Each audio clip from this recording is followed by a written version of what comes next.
করছিস কি? বলছিস কেন?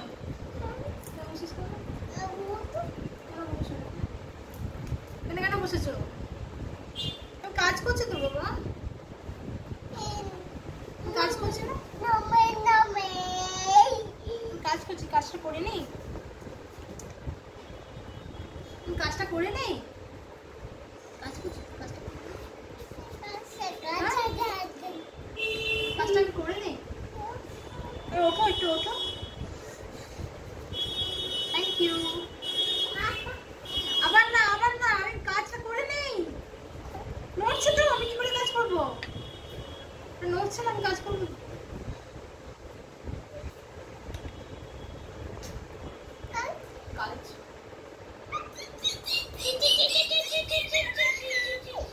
হ্যালো বন্ধুরা, welcome to my new blog.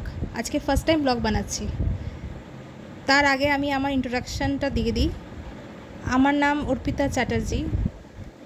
আমি এখন ইচ্ছাপুরে আছি, আমার শ্বশুরবাড়িতে। আর দেখতেই পেলে এর আগের ভিডিওটাতে আমার ছেলে আমাকে হেল্প করছে। আমি পাঞ্জাবিটাতে আগের থেকে পেন্সিল স্কেচটা করে রেখেছিলাম, কারণ আমি তো এগুলো প্রফেশনালি শিখিনি। সেই জন্য যাতে ভুল না হয়ে যায়, কারণ রং করে ফেললে ভুল হয়ে গেলে তাহলে আমাকে এটা ফেলতে হবে।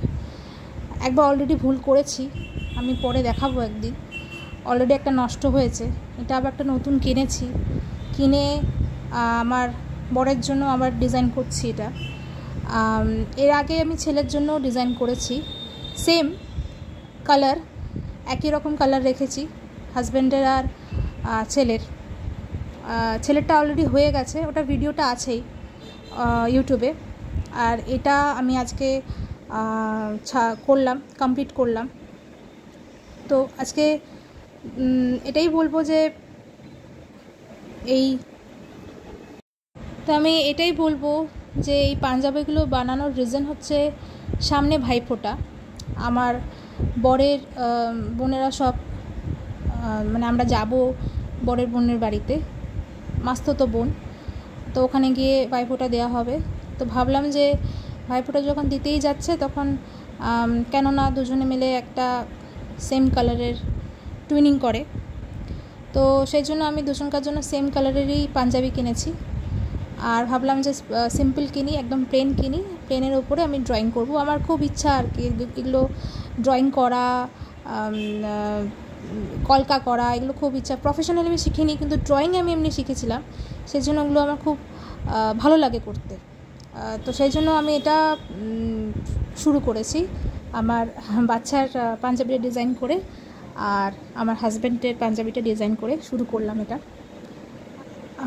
তারপরে একটা কথা হলো, এমনিতে যারা নতুন করে এমব্রয়ডারি বা এই ডিজাইনগুলো, কলকা ডিজাইনগুলো করছে, তারা স্কেচ করে নিয়ে করাটা আমার মনে হয় বেশি বেটার হবে। তাহলে কাজগুলো খুব সূক্ষ্ম হয়, ঠিকঠাকভাবে হবে। আর এটার তার আগে আমি তো বলতে ভুলেই গেলাম যে আমরা বিয়ের 5 বছর, মানে বিয়ের পর প্রথমবার আমার বর ভাইফোঁটা নিতে চলেছে। কারণ আমরা এখানে থাকতাম না, আমরা থাকতাম হচ্ছে ব্যাঙ্গালোরে। তো ব্যাঙ্গালোর থেকে তো সবসময় আসা এসে ভাইফোঁটা নেওয়া সম্ভব হতো না, কারণ একবারই আমরা আসতাম দুর্গাপুজোর সময়। দুর্গাপুজোতে ছুটি নেওয়া, তখন আমিও চাকরি করতাম, এখন চাকরিটা ছেড়ে দিয়েছি। হাজব্যান্ডের অফিস থেকে ছুটি নেওয়া, আমার অফিস থেকে ছুটি নেওয়া, দুর্গাপূজা, ভাইফোঁটা সব কিছুর জন্য খুব ডিফিকাল্ট হয়ে যেত। সেই জন্য আমরা আগের বছর চলে এসেছিলাম কলকাতায় পার্মানেন্টলি। তারপরে আমার আগের বছর হয়নি ভাইফোঁটাটা, কারণ কিছু প্রবলেম ছিল পার্সোনাল, সেই জন্য আগের বছর কিছু হয়নি। এই বছর বিয়ের পরে এই বছরটা প্রথম, সেই জন্য আমাদের এটা খুব স্পেশাল একটা।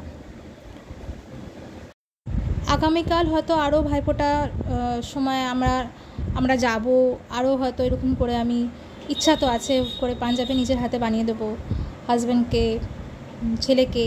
ছেলের এবছর হবে না ভাইফোঁটা, কারণ ওর 5 বছর হয়নি। আমাদের বাড়িতে নিয়ম আছে যে 5 বছরের আগে ভাইফোঁটাটা দেওয়া হয় না। আজকে এই পর্যন্তই, দেখা হবে পরের ব্লগে।